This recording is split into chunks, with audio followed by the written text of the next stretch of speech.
Hi, today we're going to talk about the first emperor of China, Emperor Qin Dynasty.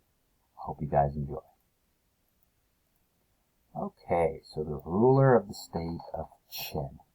So we're going to take us back to the Warring States period. We had several Chinese states battling each other for supremacy of China to become the first emperor. And we are going to find that the Qin will be the winners.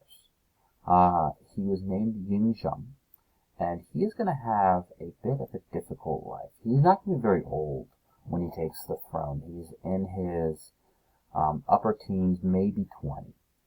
And his mother winds up falling in love with the prime minister at the time. They had 2 children, and they decided they'd rather have their new children become the next rulers of the state of Qin as opposed to Yingzheng. So they have an assassination plot. His own mother was involved with the plan to try to kill him. This plot is barely thwarted. Yingzheng almost dies. He winds up executing the Prime Minister Lao Ai. He executes the 2 children because they would always be a political threat to him, and exiles his mother, meaning kicks her out of China so she's not allowed, kicks her out of the Qin state, which will eventually be China, and she can never return. During the beginning of his reign, he is going to wage wars to conquer all of China, all of the different states that have been at war. When he does this, he takes the title Qin Dynasty, which means the first emperor. And he ruled China as a legalist. He believed that man was inherently evil. He needed strict rules, harsh punishments in order to do the right thing. And we're going to see that is going to be very fitting for Emperor Qin. So, why do we talk about Emperor Qin? Well, there are no more divided states of China. In Qin, China. That's where we get the name, from this guy. One of the things he's going to do is he's going to bring all of the weights and measures within China, or the language, and standardize it, meaning making it the same. And we'll discuss that more in the next slide. He is the person responsible for the construction of the Great Wall of China, which is probably one of the first things you think about when we begin talking about China. He constructs the Lin Canal to be able to go connect his people and encourage more trade. Unfortunately, he's also going to try to get rid of the other schools of thought in China. We know that Warring States period was considered the time of 100 schools of thought, where he had so many people believing and looking at the world in so many different ways. He's going to try to stamp that out. Confucian scrolls are going to be burned. He's going to wind up going and even killing many of the Confucian scholars because they'll disagree with him. He digs a big pit and throws them in. It's very horrible, very sad. So, let's get back to standardization. So, there was a problem in China. Prior to Emperor Qin Dynasty, each of the Chinese states had different weights and measures, meaning a pound in the state of Qin is going to be different than a pound in the state of Wei, or in the state of Chu or Zhou. Same thing with money. So pounds, inches, their money, it was all different. He is going to standardize that, and standardization makes it the same. So no matter where you were in China, you're able to write the same way, using the same language. You're able to use the same money, you have the same weights and measures, meaning you can now have easy trade, easy communication, easy record keeping. Everything is better when we have standardization.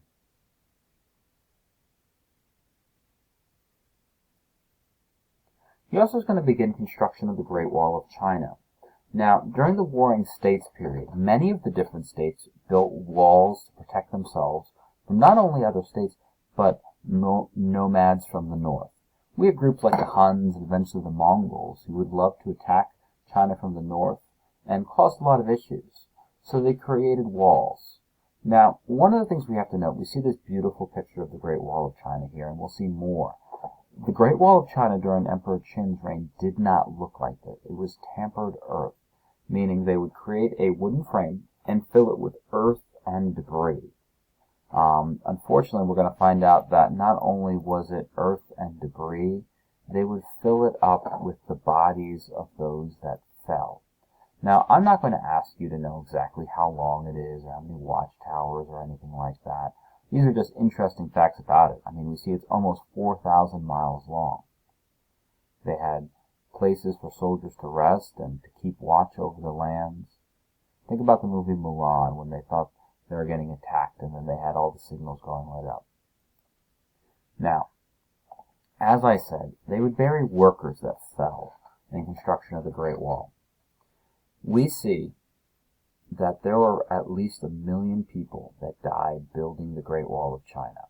You might be thinking, Mr. Kenny, why would they die building the wall? Well, they're going in northern China building. They're probably working 10 to 16-hour days. They're probably not being fed very well. Northern China is cold, they're in the elements. It could be raining, it could be snowing. They're working. So they work these people to death. In fact, Great Wall of China is almost considered it's called the Long Graveyard. We have 4,000 miles. It stretches almost. And unfortunately, much of it is filled with those who had worked. They'd be buried in with it. And like I said, they make the wooden frame, they'd put earth down, they'd put debris, rubble. They would then tamp it. They would go and smush it down really hard, basically beating it down, add more, keep on doing it. And it made a very strong wall. The stone that we see today, that was created during the Qin Dynasty. And we'll talk about that when we're in 6th grade medieval history together. So because of the construction of the Great Wall of China, Emperor Qin was hated. He also did other things. He had a secret police force that would listen and see if people are saying bad things about Emperor Qin. He would go and execute people seemingly at random or do terrible things. One court musician was blinded by Emperor Qin. He killed Confucian scholars. Near the end of his reign, he became so paranoid that people were trying to overthrow him or kill him that he would often have some of his loyal followers just executed because of his paranoia. So, let's continue on with this and get to the end of Emperor Qin. So you probably, if the Great Wall of China is most likely the first thing many people think about when they think of China, the Terracotta Soldiers are probably another thing. Now, Emperor Qin was obsessed with immortality, and also obsessed with the fact that he might not achieve it, he might die, and that he needed to reign in the afterlife. So he had thousands and thousands of these soldiers made of terracotta, that's baked clay, built. They actually modeled them after real soldiers, so each of the soldiers are actually unique, which is pretty amazing. You don't see it now because they're thousands of years old, but they were beautifully painted, they looked realistic, and then they were buried. And the idea was that the spirits of those soldiers would go and protect Emperor Qin's tomb and serve him in the afterlife. This sounds very familiar, doesn't it? We think about our pharaohs of Egypt, of how they thought their Ka, their spirit, their soul, needed a place to stay. And so just like how they would go and have statues of themselves, and of course they preserved their body as a mummy, so that it could go there. We also saw little statues of servants, and that they believed that their Ka, their souls, would go and live with them in there to serve in the afterlife. We actually know where Emperor Qin's tomb is. We have not opened it yet, but we have found the Terracotta Soldiers, many of them, and we found super high traces of mercury. We believe that, legend says that not only was Emperor Qin's tomb massive, not only was it filled with booby traps to try to stop any looters, but that was actually a scaled recreation of his kingdom of China, with lakes of liquid mercury going and flowing in there, which is incredible. And also, it's very highly toxic. So there's part of the fear of the environmental catastrophe that could happen if they do open it up. So, Emperor Qin, how does he die? Well, he was obsessed with this idea of finding an immortality potion. He was obsessed with this idea of living forever. He sent people on quests to go search for the secrets of immortality, and of course, they never returned, probably excited to be free from Emperor Qin. You also had many alchemists creating him potions, and these potions were supposed to go and make him live forever. However, we know that these potions actually probably killed him.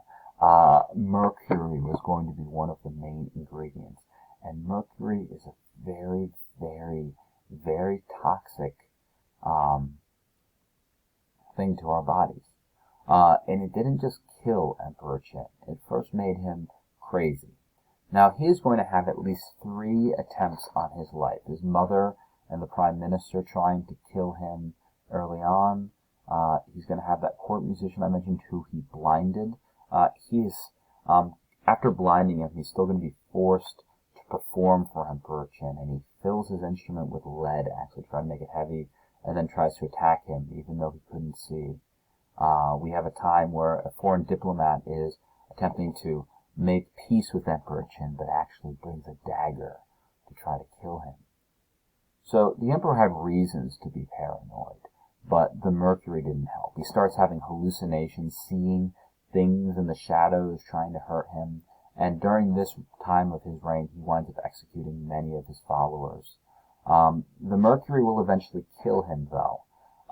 Li Si, who is going to be his most trusted advisor, is actually going to wind up keeping the secret for 2 months, which is pretty wild. Emperor Qin was on a tour of all of China to visit the provinces, and he didn't have a succession plan. Emperor Qin had a son, and he needed to be notified. So the way they covered this up, because a dead body smells very badly, very quickly, especially in the summertime. So Li Si, he actually had a cart of fish and said the emperor demands to have fish go with him. And no one's going to question Emperor Qin because he would kill them if so. And they wind up going and going about 2 months with this very stinky thing of fish covering up the very, very stinky dead body of Emperor Qin. Emperor Qin's son will not rule very long, though. We call it the Qin Dynasty, but really, the majority of it is the rule of one man, Qin Shi Huangdi. Because 1 year after his passing, the peasants rebel, and that is going to be the beginning of our Han Dynasty, which is going to be our next topic. I hope you guys enjoyed. I miss you all. I hope you learned something new about Emperor Qin. Have a great day, folks. I'll see you later.